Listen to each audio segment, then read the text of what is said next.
강 건너지 마오. 들어보셨습니까? 19살 남자는 19살, 여자는 14살 때 만났어요.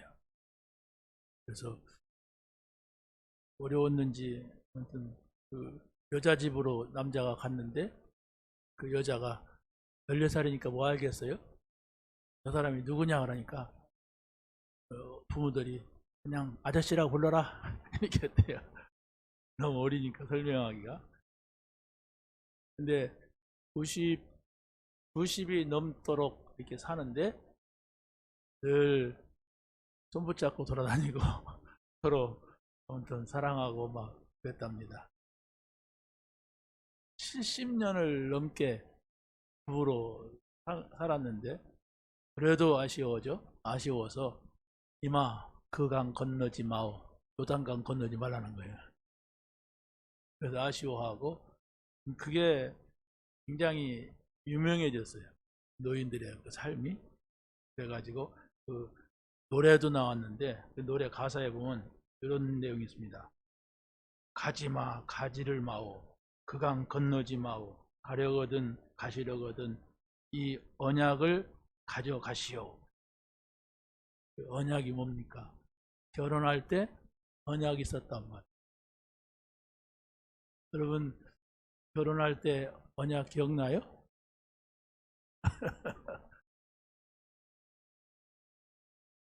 뭔 언약이었습니까? 그건 통속적인 거고 건물이 바빠야 되고 이런 것은. 그래도 주례자에 따라서 뭔가가 이렇게 좀 메시지를 전달을 했을 거예요. 근데 요즘은 반항의 시대이기 때문에 주례자도 필요가 없어요. 그냥 벽 쳐다보고요. 벽 쳐다보고서 하더라고요. 부모들이 예수 믿는 사람들은 잘 지도해야 돼요. 왜냐 남자가 만나고 여자가 만나는 것은 하나님께서 만나게 하는 겁니다.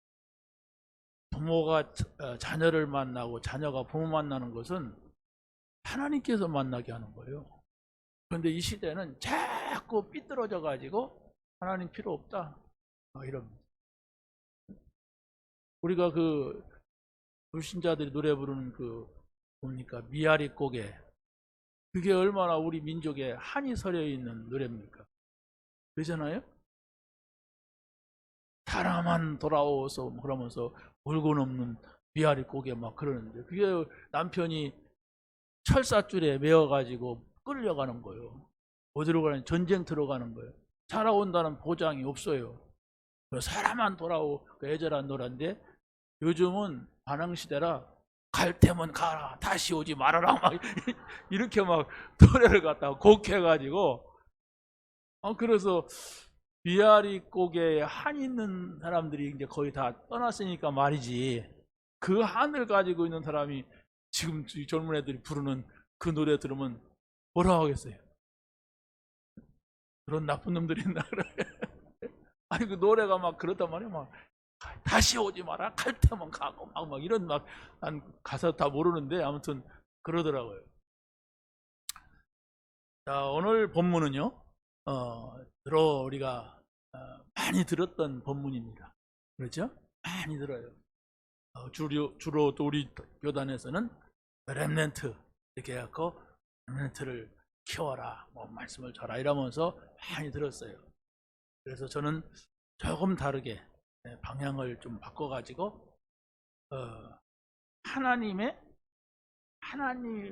우리를 사랑으로 부른다고 하는 그리스도를 통하여서 하나님이 우리를 사랑으로 부르고 사랑을 원하시는 겁니다. 그래서 하나님 사랑, 그리스도의 사랑, 우리 사랑, 또 이웃 사랑, 후대 사랑 이런 부분을 말씀을 찾아서 한번 확인을 하면서 은혜를 나누고자 합니다. 요한일서 4장 16절에 보면 하나님은 사랑이시라 이렇게 나오죠. 이 구절을 모토로 해서 교회를 세우고 계속해서 이 말씀을 좀 많이 우리 한국 교회에다 영향을 준 교회가 서울 사랑의 교회예요. 이름 자체가 사랑이 교회라니까. 근데 그 교회는 항상 가면은 하나님은 사랑이시다 이랬습니다. 이 사랑이라고 하는 것은 어떻게 보면 하나님께서 모든 인간들에게 준 겁니다. 만약에 반대로 생각해 보세요.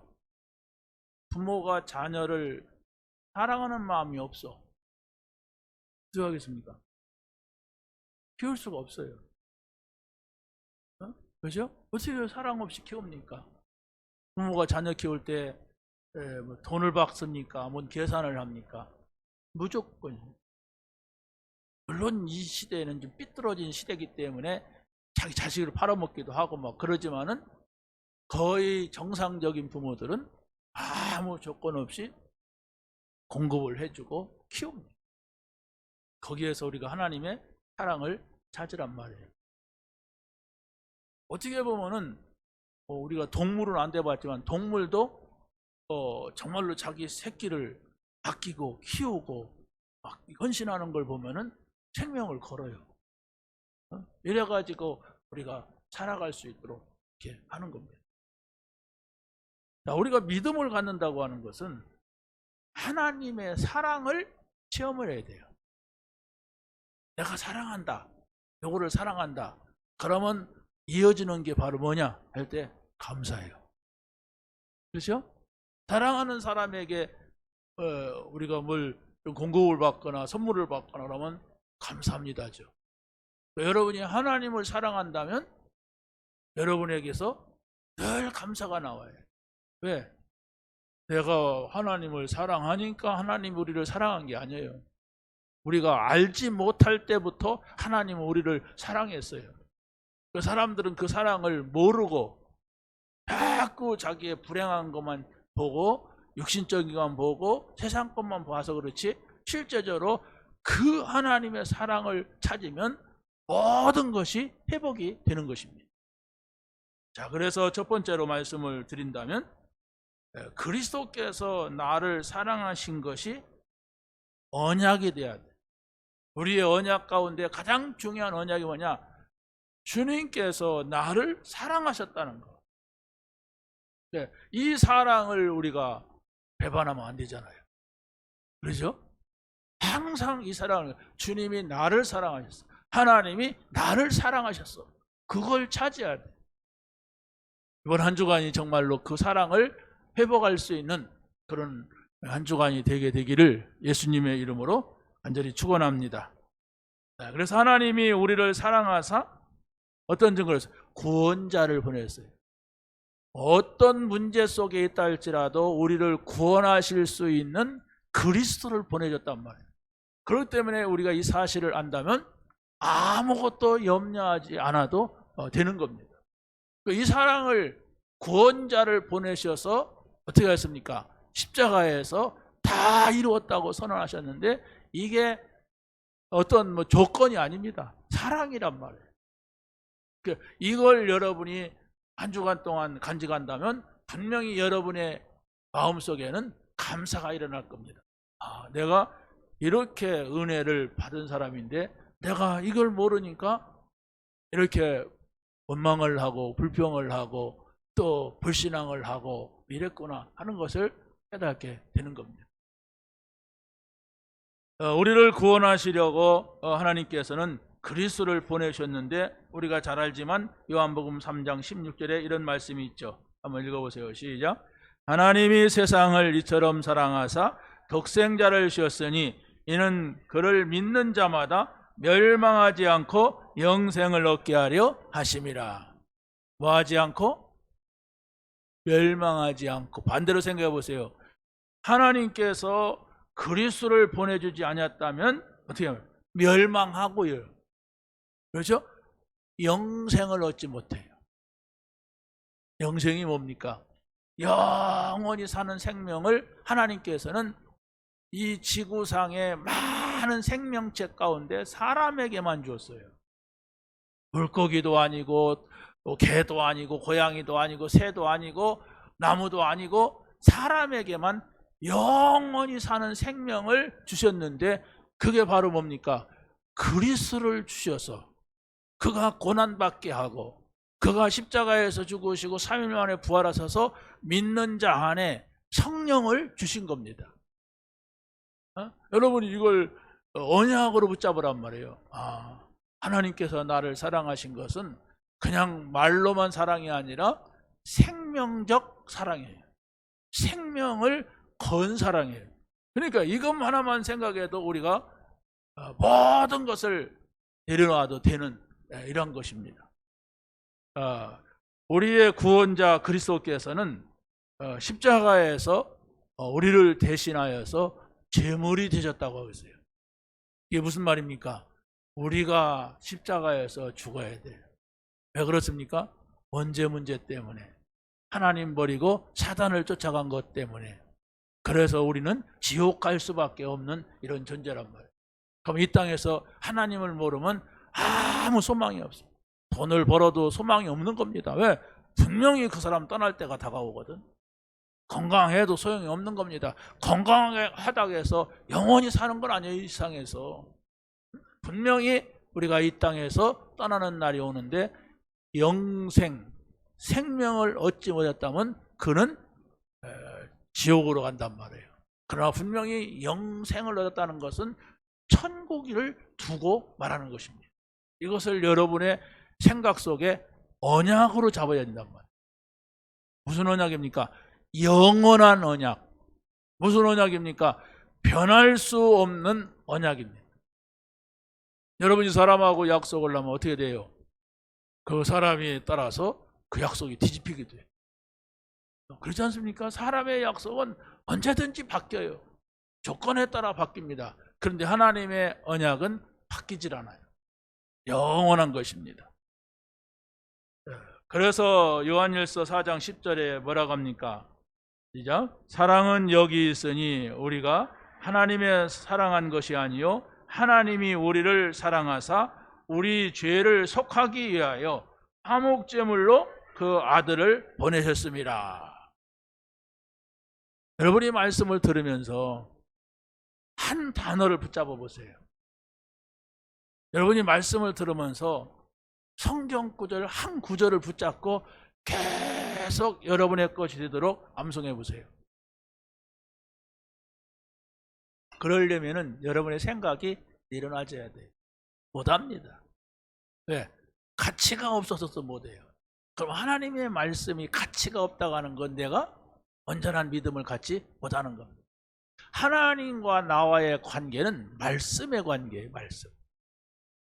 그 말씀이 언약이란 말이에요. 그렇기 때문에 우리가 응답받는 것은 뭡니까? 분명히 하나님의 말씀을 내가 붙잡았는데 그 말씀이 나의 삶으로 보여지는 거예요. 그 말씀이 나의 삶의 성취가 되는 거예요. 이게 응답이에요. 근데 여러분이 복음을 받고 아직도 육신적으로 뭐가 되는 것만 응답이라고 하는 그 무너지지 않는 그 생각 때문에 하나님하고 실제적으로 연결이 안 되는 거예요. 하나님의 사랑을 모른단 말이에요. 실제적으로. 왜?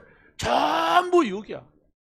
말은 영을 말해놓고 육으로 살아요. 그 육적인 것이 뭐가 좀 돼야만이 기분 좋고 육적인 것이 좀 무너지면 아니야. 하나님 없어. 이러니까 10년이 가고 50년이 가도 응답 없는 인생이 되는 거예요.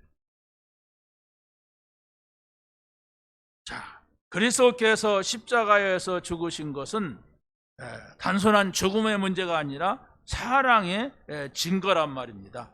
로마서 5장 8절에 보면 이런 말씀이 있어요. 시작. 우리가 아직 죄인되었을 때에 그리스도께서 우리를 위하여 죽으심으로 하나님께서 우리에 대한 자기 사랑을 확정하셨느니라. 하나님이 우리를 사랑하신다고 하는 증거가 뭐냐?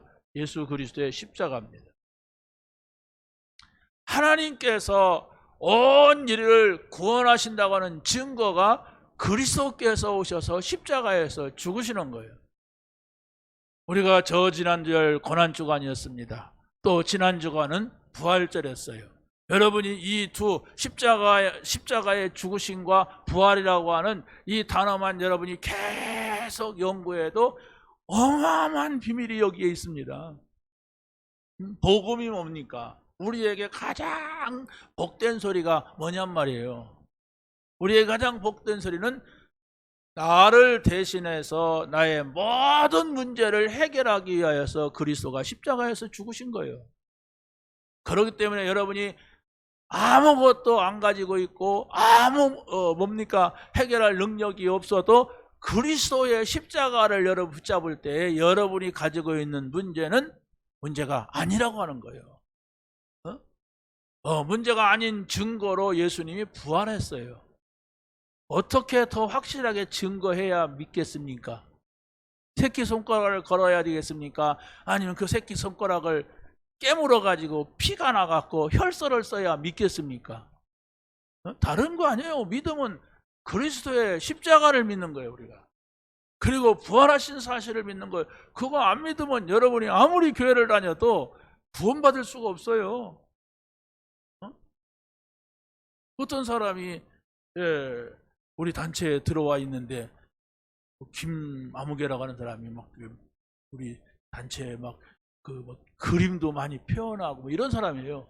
막 여러 가지 막 그림을 그리고 굉장한 예술인이죠. 아주 이렇게 한번 이렇게 그림 전시를 쫙 한 걸 보니까 굉장히 했어요. 막 그림을. 우리 사람들도 많이 그리고 그렇죠. 아무튼 대단하더라고요. 그런데 이 사람이 목사가 됐어. 목사가 됐는데 이 사람의 생각 속에는 다른 거야. 왜 여기에 들어왔는지 꼭 예수님만이 그리스도라고 말하는 것은 성경적이 아니다. 이런 말을 짓거렸대. 아니 목사가 이건 누구의 잘못을 좀 지적하는 거하고는 근본 자체가 틀린 거예요. 이 사람이 지금 하나님을 믿지 않고 이 단체에 들어와 있는 거예요. 그것도 목사가. 그러면서 막 뭐 예수님 사진도 그리고 사람들 막 내 목사님 막 뭐 이게 설교하는 것도 막 그리고 그림을 쫙 전시를 했어요. 많이. 근데 이 사람은 그림쟁이지 목사입니까 그게? 예수가 그리스도라고 하는 것은 우리가 지금 찾은 성경에서 말하고 있는 복음입니다. 예수가 누굽니까? 그가 하나님으로서 우리 인생의 문제를 해결하려고 오신 그리스도란 말이에요. 그래서 구약에서는 그리스도가 오신다는 거예요. 다른 사람이 오는 것이 아니라 그리스도가 오신다. 하나님이 그리스도로 오신다. 그가 오셨다. 그게 신약이에요. 이게 성경의 핵심적인 진리인데 이걸 부정하고 나온다면 그게 어찌 목사님들 뭐하고 뭐 집사님들 뭐하겠습니까? 안 믿는데. 근본을 안 믿는데. 저는 생각을 했습니다. 과연 그 사람만이 그럴까? 과연 우리가 우리의 삶에 예수가 그리스도라고 해놓고 내 삶은 전혀 그리스도와는 상관없이 그렇지 않습니까? 예수가 그리스도라고 하면은 여러분의 문제를 만났을 때에 그 앞에가 서는 거예요. 그 앞에 내놓는 거예요. 그래야 예수가 그리스도죠. 내가 해결하려고 하다 안 되니까 막 고민하고 발버둥을 치고 사람한테 가서 모든 걸 다 해결하려고. 그 사람은 말을 안 했을 뿐이지 지금 예수가 그리스도라는 말을 못 믿는 거예요. 여러분 누구나가 문제를 만나면 염려할 수 있고 걱정할 수가 있습니다. 그러나 결론은 그리스도 앞에 가서 다 내려놓고 답을 얻어야 돼요. 네, 여러분의 문제는 망하기 위해서 주시는 문제가 아닙니다. 여러분이 그리스도 안에 있다면, 여러분이 하나님의 자녀가 되었다면 그건 실패를 시키려고 그 문제가 온 것이 아니란 말이에요. 하나님의 큰 뜻이 있고 계획이 있는 것인데 그걸 한 번도 못 봤다고 하는 것은 예수가 그리스도라고 하는 말을 10,000번 외친다 할지라도 내 속에 믿음이 생기지 않아요. 왜? 또 문제 올 거니까. 그러면 또 내가 걱정할 것이고 또 내 방법으로 해결하려고 하는데 해결됩니까? 한 번도 예수가 그리스도라고 하는 이 이름 앞에서 응답받아 본 적이 없단 말이에요. 여러분 꼭 기억하세요. 우리의 응답이 뭐냐? 예수 그리스도로 평안을 얻는 거예요. 문제 있다 없다를 떠나서 예수 그리스도로 다른 것에서 얻을 수 없는 힘을 얻는 거예요. 예수 그리스도로 여러분이 행복해지는 거예요. 문제 있어요. 해결 안 됐어요. 그래도 예수 그리스도로 감사하는 거예요. 그게 응답입니다.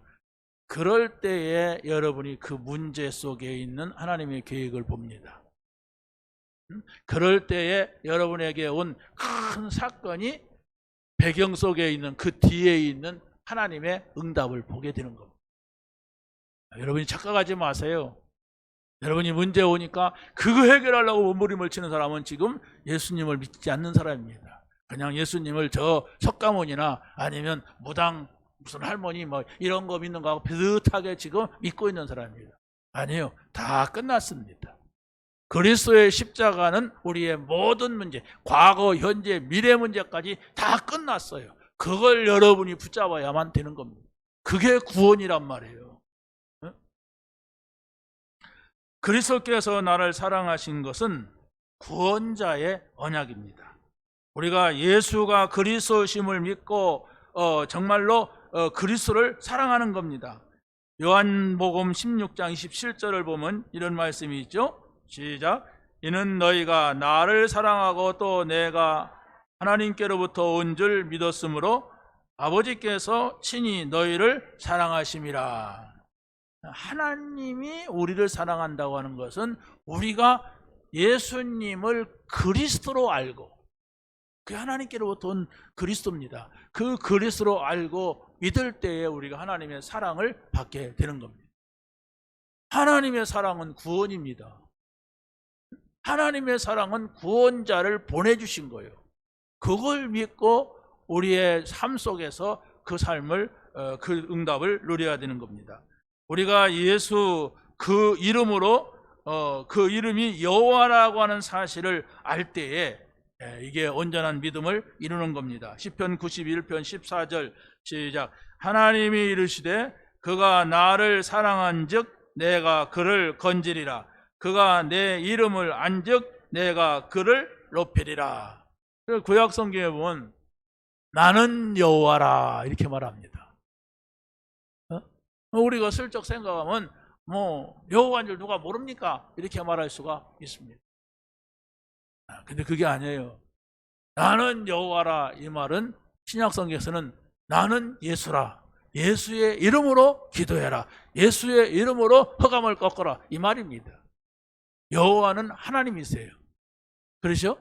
그래서 구약에서는 히브리 말이기 때문에 여호와인데 신약에서는 헬라 말이에요. 헬라 말이기 때문에 예수요. 그래서 바로 나는 여호와라 그렇게 말하는 것은 바로 구원하는 이름이다 이 말입니다. 구원자이다 이 말이에요. 그렇기 때문에 여러분이 늘 이 이름을, 예수의 이름, 여호와의 이름을 가지고 산다고 하는 것은 바로 응답으로 연결되게 되는 겁니다. 우리는 하나님의 사랑을 입고 성도로 부르심을 입었다고 성경은 말하고 있습니다. 로마서 1장 7절 말씀을 봅니다.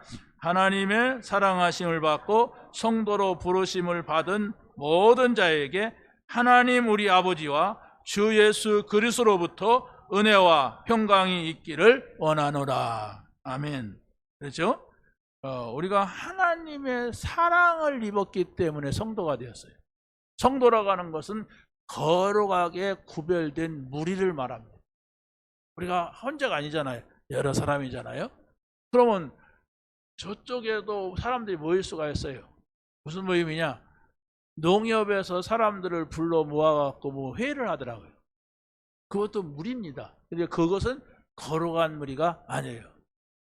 뭐 저쪽에, 여기서는 그런 적이 없는데 저쪽 우리가 상가에 있을 때는 우리 교회를 빌려달라고 하더라고요.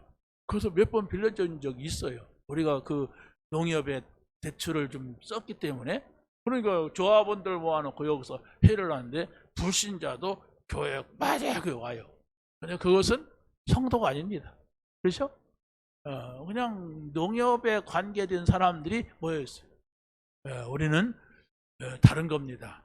하나님께서 하나님의 사람으로 불렀어요. 그렇죠?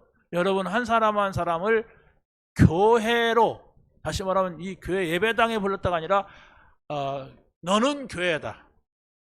이거란 말이에요. 너는 교회, 너는 교회야. 너는 교회가 뭡니까? 하나님의 집. 그렇죠? 하나님의 집으로 부른 거예요. 그걸 우리가 기억을 해야 됩니다. 나는 하나님께서 거룩하게 부르셨다는 사실. 세 번째는 그리스도를 사랑하는 자가 하나님의 자녀입니다.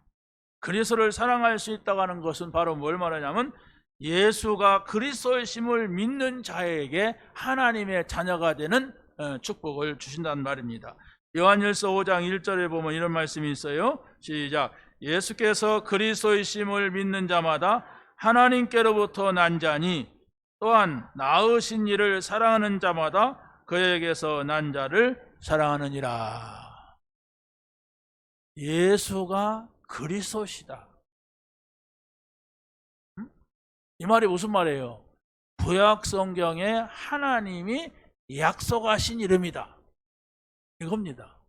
이 사실을 믿어야 돼요. 그러면 여기에는 많은 축복이 약속이 됐어요. 예수가 그리스도란 말은 우리 인간은 절대로 해결할 수 없고 문제인 줄도 모르는 창세기 3장의 문제. 하나님을 잃어버린 거. 하나님 잃어버리고 살면서 아무렇지도 않게 살아가잖아요, 불신자들.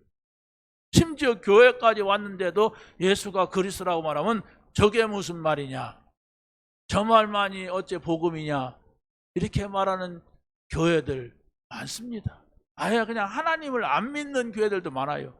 모든 종교는 다양하다, 꼭 교회만이 구원받는다고 하지 말아라. 교회가 그런 교회들이 있단 말이에요.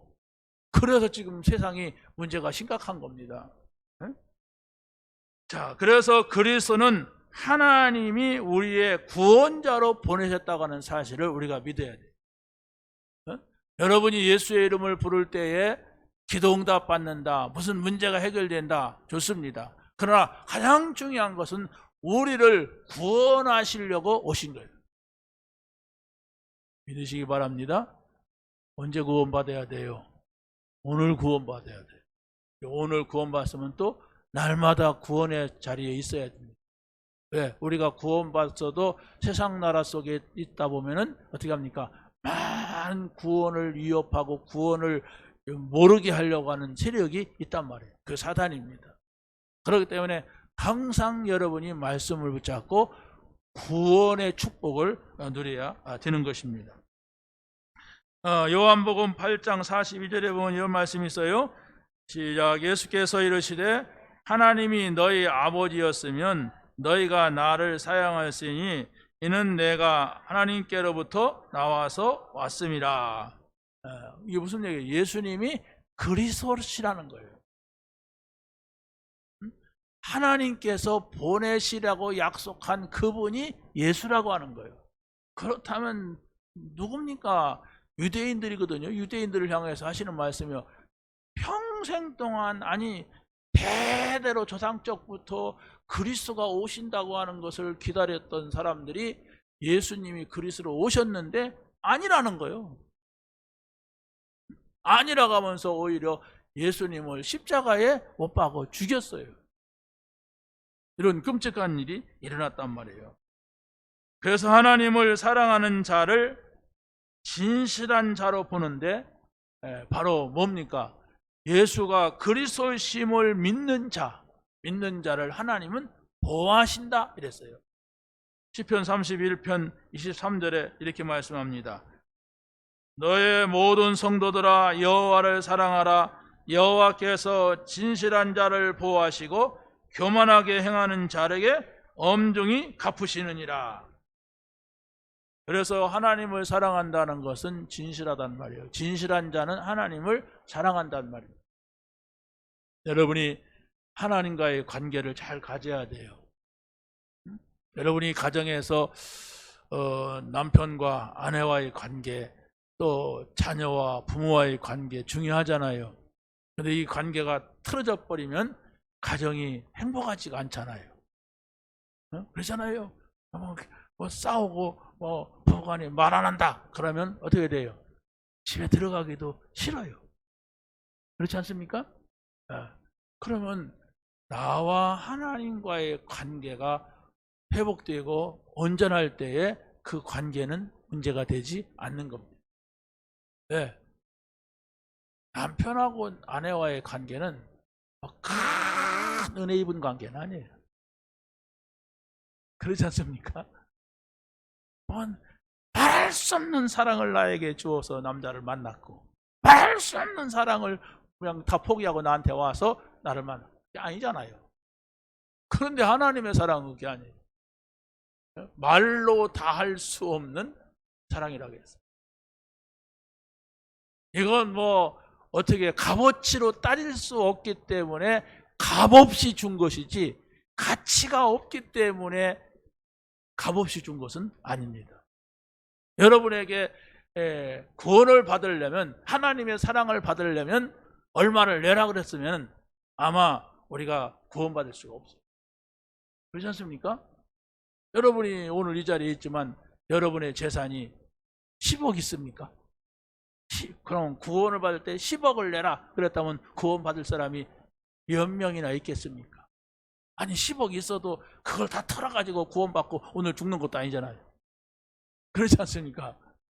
그렇다면 아무도 구원받을 사람이 없단 말이에요. 근데 하나님은 너무 큰 가치가 있는 것인데 돈으로 계산할 수 없기 때문에 값없이, 그러면 거기에 뭐가 들어가요? 사랑 때문에. 그렇죠? 하나님이 세상을 이처럼 사랑하사 그랬어요. 어떻게? 독생자를 주었으니 이는 저를 믿는 자마다 멸망하지 않고 영생을 얻게 하려 하심이라. 영원한 나라의 소망을 두고 우리를 불렀어요. 그것을 우리가 찾아내게 된다면, 그걸 알게 된다면 우리는 말할 수 없는 하나님의 은혜와 사랑과 축복 속에 있는 사람들입니다. 그래서 바로 여러분들이 육신적인 것을 그대로 두고 영적인 것을 찾아내야 돼요. 영적인 것은 영원한 거예요. 불신자는 이 말을 알아듣지도 못하고 말도 하지 못합니다. 왜? 모르니까. 자, 두 번째는 그리스도를 사랑하는 것이 언약이 되어야 됩니다. 그리스도를 사랑하는 자는 계명을 지키라 말씀하고 있습니다. 그리스도의 말씀을 따르는 자가 그리스도를 사랑을 하게 되는 겁니다. 한번 읽어보세요. 요한복음 14장 21절 시작. 나의 계명을 지키는 자라야 나를 사랑하는 자니, 나를 사랑하는 자는 내 아버지께 사랑을 받을 것이요 나도 그를 사랑하여 그에게 나를 나타내시리라. 여기 끝에가 중요해요. 그를 사랑하여 그에게 나를 나타내시리라. 하나님은 눈에 보이지 않습니다. 그러면 여러분을 사랑하여서 꿈에 나타나지도 않아요. 너무 보고 싶으면 어째 꿈에도 안 보이냐 그러잖아요. 누가 죽었다면은 꿈에라도 보고 싶어가지고. 근데 하나님은 꿈에 보이지 않아요. 여러분이 자꾸 뭐 믿음이 없으니까 막 꿈에라도 보고 싶어 하는데 그건 귀신입니다. 여러분 성경 시대 살고 있어요. 우리가 시대마다 성경 시대이기 때문에 성경으로 확인해서 그 말씀을 여러분이 믿어야 돼요. 그러면 여러분이 그 말씀을 여러분의 생각과 마음속에 잘 담으면 그 말씀이 살아있고 운동력 있는 말씀일 때 믿어지는 은혜를 받습니다. 그게 은혜는 믿어지는 은혜가 중요해요. 나는 안 믿어져요. 그게 은혜 받지 못한 사람이에요. 믿으려고 해도 그게 다 거짓말 같아요. 그게 저주입니다. 미안하지만 우리가 은혜 받은 것은 하나님의 말씀이 믿어지는, 하나님의 말씀이 은혜가 되는 거예요. 왜 나는 그 말씀이 맞다고 생각이 되는 거예요. 그게 은혜 받은 사람입니다. 지금은 별거 아닌 것 같아도 아니에요. 떠날 때 보세요. 그 사람이 그 말이 안 믿어지고 그냥 폰만 잡았다면 떠날 때는 이렇게 할 거예요. 지옥으로 가니까 이렇게 하죠. 저기 시커먼 옷을 입은 뭐가 왔다, 나를 데려왔다, 안 간다 막 이럴 거예요. 그러나 여러분이 예수를 믿고 이 세상에 모든 걸 다 하는 날이 온다면 분명히 천사를 보낸다고 했어요. 하나님의 심부름꾼 천사를 보내서 여러분의 영혼을 하나님의 나라로 인도하는 거예요. 그건 우리가 이렇게 경험해 본 바는 아니잖아요. 성경에 있는 바를 믿는 것이지. 여러분이 천국을 갔다 와서 난 믿겠다, 그런 믿음 갖지 마세요. 그건 대단히 위험한 겁니다. 한번 죽어야 돼요. 자동차 뒤집혀갖고 죽었다가 살아나야 돼. 아니면 병 걸려가지고 내일 모레 죽는다고 해서 모든 가족들 막 슬프게 만들고 막 긴장하게 만들고 그러다가 살아나야 돼. 왜 그런 짓을 합니까, 우리가? 그런데 뭐 못 믿는 사람은 그런더라고. 나도 그냥 천국 좀 가서 보고 왔으면 좋겠다. 위험한 신앙이네, 그 사람. 그건 한마디로 말하면 빗나간 사랑이에요. 그런 사랑해서는 안 돼요. 근데 우리 하나님을 사랑하는데 막 아슬아슬하고 위험한 사랑을 하려고 하면 안 되잖아요. 하나님을 사랑하는 자에게는 반드시 하나님께서 보답과 결과가 있습니다. 성경에 뭐라고 합니까? 주를 사랑하고 계명을 지키는 자에게 천대까지 은혜를 주신다 그랬어요. 출애굽기 10장 6절 시작. 나를 사랑하고 내 계명을 지키는 자에게는 천대까지 은혜를 베푸시느니라. 여러분, 천대까지 은혜는 눈앞에 나타나는 은혜가 아닙니다. 그렇잖아요? 아브라함과 이삭과 야곱과 요셉과 그 후대들을 통해서 계속 나타나고 있는 은혜. 예수님께서 오신 지도 벌써 2000년이 됐어요. 그렇죠? 그럼 그 전부터 있었던 아브라함과 이삭과 야곱의 은혜입니다. 그 뭐예요? 이게 하나님이 계신 것과 우리는 이 땅에서 하나님과 함께 살다가 영원한 나라에 간다고 하는 이 소망을 가지란 얘기예요. 만약에 하나님이 안 계시고 천국도 없다 그러면 아브라함과 이삭과 야곱은 사기꾼이요. 그렇지 않습니까? 그리고 또 예수님도 사기예요. 바울도 사기. 이런 역사적 사기가 어디 있습니까? 따져보시란 말이에요. 정말로 이게 사실이냐? 사실이라면 하나님 나에게 증거를 주세요. 믿을 수 있는 은혜를 주시옵소서. 이 하나님의 말씀이 내 마음에 와 닿는 그 은혜를 나에게 주옵소서. 나는 돈도 아닙니다. 나는 명예도 아닙니다. 하나님이 살아계신 그 믿음을 내가 갖게 하여 주옵소서. 이런 결단하는 시간이 여러분에게 필요합니다. 그런 결단의 시간이 없으면은 그냥 그러려니 하고 믿어요. 그러려니 하는 신앙은 바로 뭐냐? 바로 여러분 집에 가면은, 직장 가면은 불신자 비슷하게 삽니다. 하나님 말씀 전혀 적용이 안 됩니다. 미안하지. 그러니까 신앙생활이 잘하질 않아. 그대로 있어. 죽은 겁니다. 찾아내야 돼요. 아니, 좋은 말 하지, 살아있다고 하지, 힘내라고 하지. 아닙니다. 그 힘내 갖고는 여러분이 살 수가 없어요. 사실이냐? 하나님 우리를 사랑한 게 사실이냐? 그리스도가 십자가에서 죽으신 것이 나를 위해서 죽었다고? 사실인가? 여러분이 따져야 돼요. 다른 걸 따져서는 안 돼요. 이게 맞다면 나는 이 축복을 가진 사람이냐, 맞냐? 이렇게 물어야 됩니다. 그게 기도입니다. 하나님께 묻는다면 기도예요. 자, 그래서 주를 계명을 지키는 자에게는 천대까지 언약을 주신다고 그랬어요. 한번 읽어보세요. 신명기 7장 9절 시작. 그런즉 너는 알라. 오직 내 하나님 여호와는 하나님이시요 신실하신 하나님이시라. 그를 사랑하고 그의 계명을 지키는 자에게는 천대까지 그의 언약을 이행하시며 인애를 베푸시되. 하나님은, 여호와는 하나님이시다. 하나님이란 말은 한 분밖에 없다. 그리고 신실하신 하나님, 약속을 반드시 지킨다 얘기입니다. 그래서 그를 사랑하고 그 계명을 지키는 자에게는 천대까지 그의 언약을 이행하신다. 그 언약이 바로 뭐예요? 하나님의 언약이 뭡니까? 구원의 언약이에요. 여러분을 통하여서 여러분의 후손이 구원받는 거예요. 여러분을 통하여서 여러분의 후대가 이 복음을 받는 거예요. 그게 언약입니다. 여러분은 잘 믿었는데 여러분 주변에는 아무도 안 믿어. 그건 언약이 전달되지 않는 거예요. 자, 주를 사랑하는 자는 다 보호하실 것을 약속하고 있습니다. 시편 145편 20절 시작. 여호와께서 자기를 사랑하는 자들을 다 보호하시고 악인들을 다 멸하시리로다 그랬습니다. 그래서 주님을 사랑하는 자가 해야 될 의무가 있는데 여호와를 사랑하는 자에게 주시는 축복이 있음을 알고 여러분은 맡겨진 임무를 감당을 해야 되는 것입니다. 신명기 11장 13절 한번 보세요. 시작.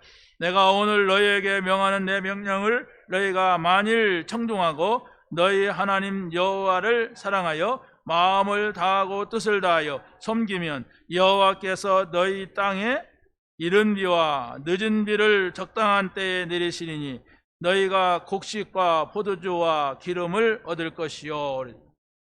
우리나라 환경으로서는 잘 이해를 못하는 얘기거든요. 기후기 때문에. 근데 이스라엘 나라에서는 뭡니까? 겨울 초겨울에 이른 비를 주세요. 그러면 이때에 곡식을 파종하는 때입니다. 이 사람들은. 그리고 봄에 다시 말하면 제가 이제 4월 달에 뭡니까? 형제소리를 갔는데 그때 거기는 보리가 폈어요. 보리가 펴 있더라고요. 근데 그때 비가 왔어요. 그게 바로 늦은 비라고 합니다. 결실을 두고 내리는 비. 그러니까 파종을 할 때에 비가 와서 땅이 촉촉하게 적셔야지 한여름에는 비가 안 오기 때문에 그래서 이제 겨울에 파종을 할 수가 있고 그러고 이 비를 맞아야 지금 펴 있는 그 보리가 결실하는 거예요. 우리가 식물에 물도 주잖아요. 그런데 물 속에 없는 것이 빛 속에 있단 말이에요. 그래서 여기서 성경이 뭐라고 합니까? 적당한 때, 이 타이밍입니다. 그렇죠? 하나님께서 우리 인간들이 곡식을 심고 거둘 수 있는 적당한 시간표에 의하여서 이 이른 비와 늦은 비를 주셔야 된다 이겁니다. 우리나라 지금 비가 촉촉히 왔잖아요. 오니까 모든 만물들이 막 잎사귀가 일어나고 피고 그러잖아요. 자, 하나님께서는 바로 이런 하나님이십니다. 여호와 하나님은 우리가 사랑하는 여부를 알려고 하신다고 말씀하고 있어요. 신명기 13장 3절에 시작. 이는 너희의 하나님 여호와께서 너희가 마음을 다하고 뜻을 다하여 너희 하나님 여호와를 사랑하는 여부를 알려하사 너희를 시험하심이라 그랬어요. 왜 그렇습니까? 왜 하나님이 우리에게 사랑을 요구하고 사랑하는지 안 하는지 시험하십니까? 좋은 걸 주시려고 하는데 사람들은 뭐 조금 좋은 거 있으면 거기에 빠져버리거든. 네? 여러분이 하나님 앞에 나와서 기도하고 예배하고 작정 기도하고 응답받고 할 때가 언제였습니까? 나는 그런 날이 한 번도 없었습니다. 그렇다면 곤란하지만은 그래도 우리의 신앙 가운데 공고한 날이 있었어요.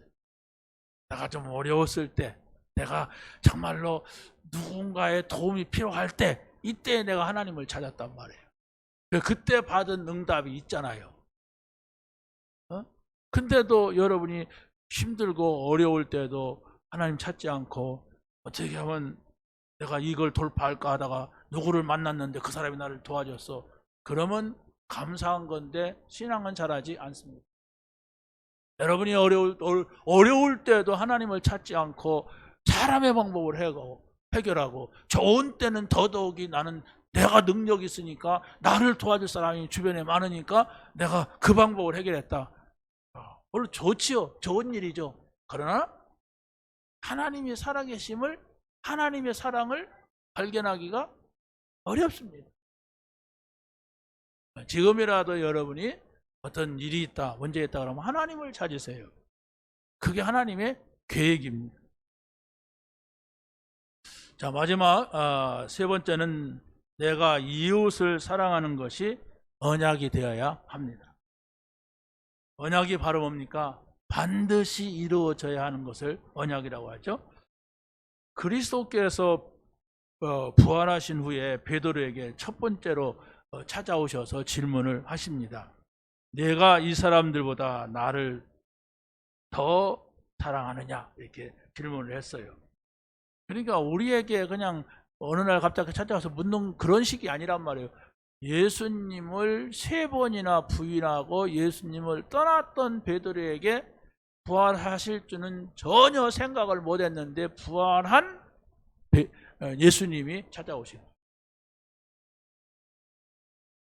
거예요. 그러니까 요한복음 21장 15절에 이런 말씀했죠. 주님 그러하나이다. 내가 주님을 사랑하는 줄 주님께서 아시나이다. 이르시되 내 어린 양을 먹이라 하시고. 얼마나 정말로 미안하고 부끄럽고 이런 상황입니까? 그런데도 이 베드로는 주님이 아시지 않습니까? 제가 사랑하는. 거기 뒤에는 그런 말이 안 붙였습니다만은 그래서 제가 좀 주님을 부인하고 떠나간 걸 너무 죄송스럽게 생각을 하고 있습니다. 이랬을 거 아니에요. 만약에 내가 그 말을 좀 잘 알아들었더라면. 왜냐하면 십자가에 죽는다, 부활한다는 얘기를 수없이 얘기하는데도 들었어요. 못 들었다는 것은 거기에 관심이 없었다, 안 믿었단 말이에요. 그냥 자기 좋아하는 것만 믿고 챙겼어. 그러다 보니까 이런 상황이 벌어진 겁니다. 내 어린 양을 먹이라고 하는 것은 우리의 후대들에게 말씀을 전달하라 하는 명령입니다. 여러분의 후대가 있습니다. 교회에도 있고 여러분의 집에도 있습니다. 그들이 내가 가진 이 복음을 가지고 있는가 여러분이 찾아보시기 바랍니다. 내가 믿는 이 하나님을 진짜 믿고 있는가 확인해 보세요. 대충 믿고 있지는 않는지. 예수님께서는 뭐라고 합니까? 내 어린 양을 먹이라. 다시 말하면 나의 후대들에게 말씀을 전달하라. 이게 주님의 명령인 것입니다. 베드로가 이런 말씀을 한 적 있죠. 너희가 나를 부인하리라. 네가 나를 부인하리라 그러니까 베드로는 용기를 내가지고 모든 사람이 다 주를 버릴지라도 결코 저는 버리지 않겠습니다. 이런 장담을 베드로는 많이 했어요. 왜 그랬습니까? 베드로는 용기가 있는 사람이에요. 베드로는 성격이 급한 사람이에요. 베드로는 항상 예수님께서 인정하는 수제자였어. 그러니까 누구보다도 앞장서서 자기가 하나님을, 예수님을 사랑하는 것을 이렇게 말했습니다. 그런데 마태복음 26장 35절에 보면 이렇게 고백을 하죠. 시작. 베드로가 이르되 내가 주와 함께 죽을지언정 주를 부인하지 않겠나이다 하고 모든 제자도 그와 같이 말하니라. 그랬습니다.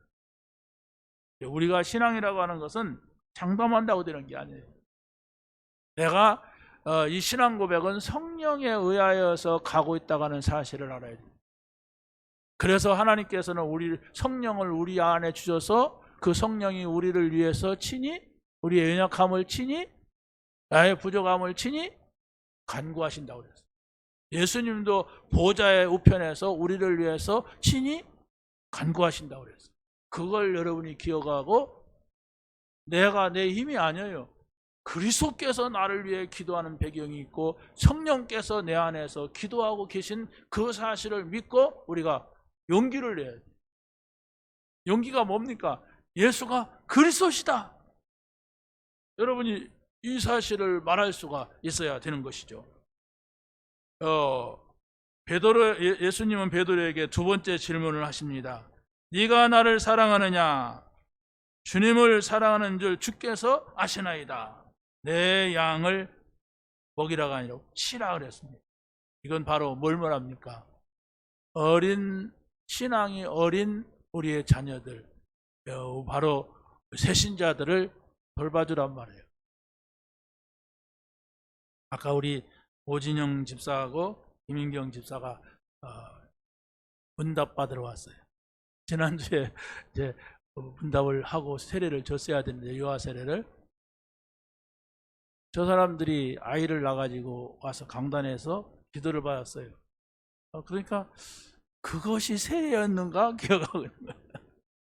나도 받았지 이렇게 생각했는데, 지나고 나니까 태어나자마자 코로나가 왔잖아요.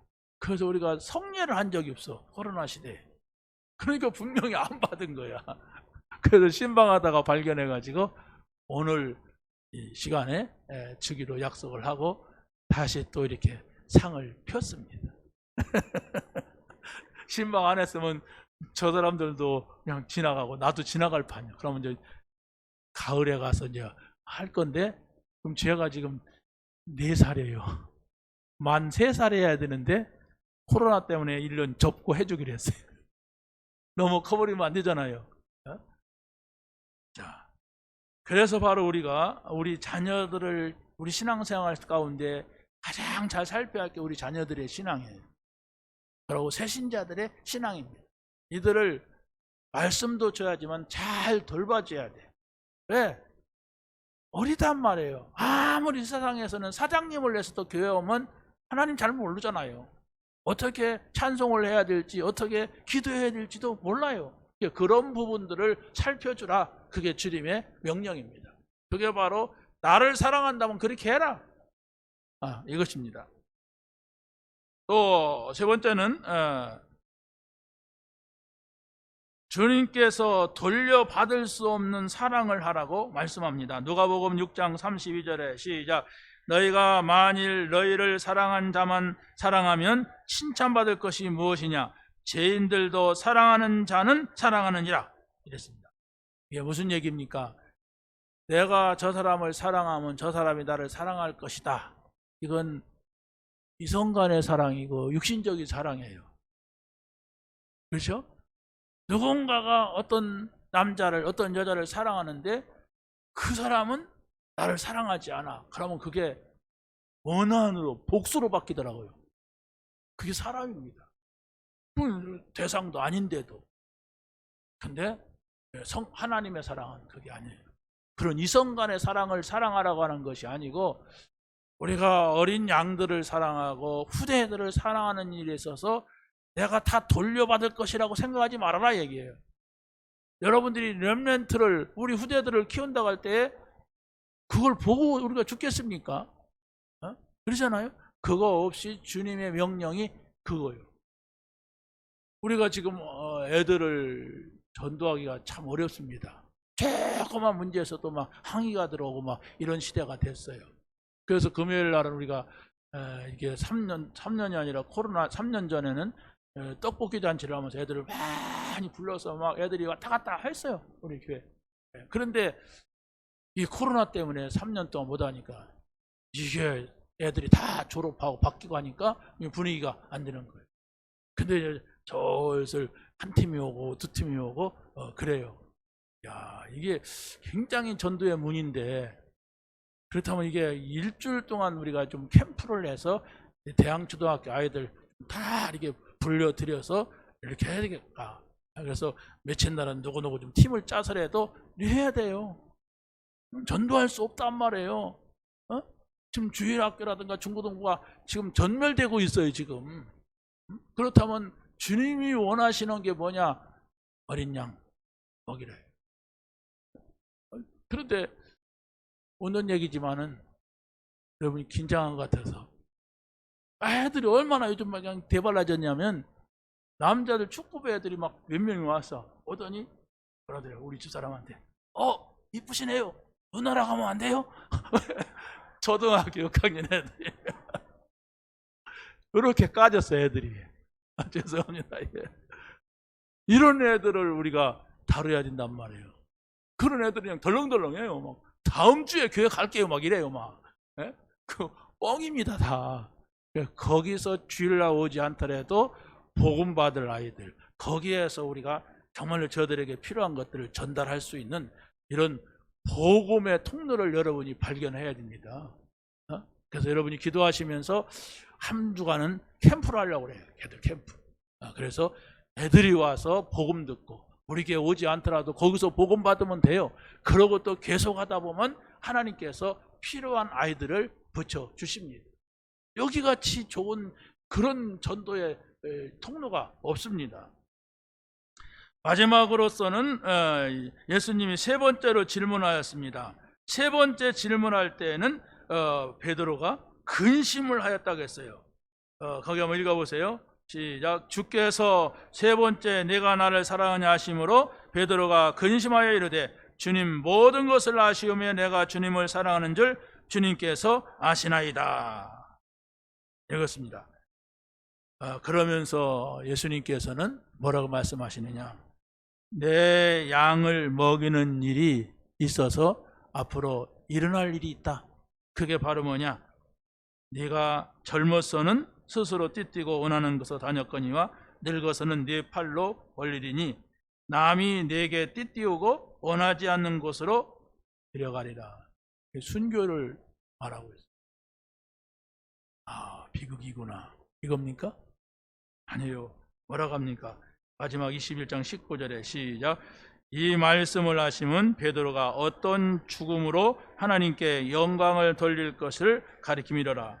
이 말씀을 하시고 베드로에게 이르시되 나를 따르라. 가장 영광스러운 인생의 마침이 순교하는 거예요. 여러분이 예수 믿다가 순교하시기 바랍니다.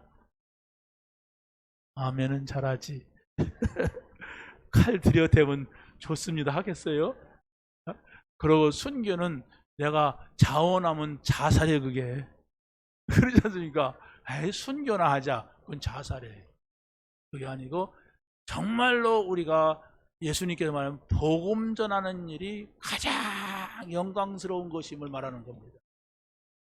하나님께서는 우리가 복음을 전하다가 하나님께로 가는 것이 가장 영광스러운 일이다. 그래서 바로 베드로가 복음 전하다가 순교할 것을 말하는데 이게 하나님께 영광을 돌림이라고 그랬어요. 우리가 꼭 다 순교해야 될 것은 아니지만은 정말 여러분이 전도자의 삶, 복음을 우리 후대들에게, 새신자들에게, 불신자들에게 전할 수 있는 이 삶, 이것이 가장 영광스러운 삶이라고 하는 것을 믿는 여러분이 되시기를 예수님의 이름으로 간절히 축원합니다. 하나님 감사합니다. 오늘 주신 말씀을 붙잡으며 이 말씀을 따라서 영광의 길을 걸어갈 수 있는 저희들이 되게 하여 주시옵소서. 예수 그리스도의 이름으로 기도하옵나이다. 아멘.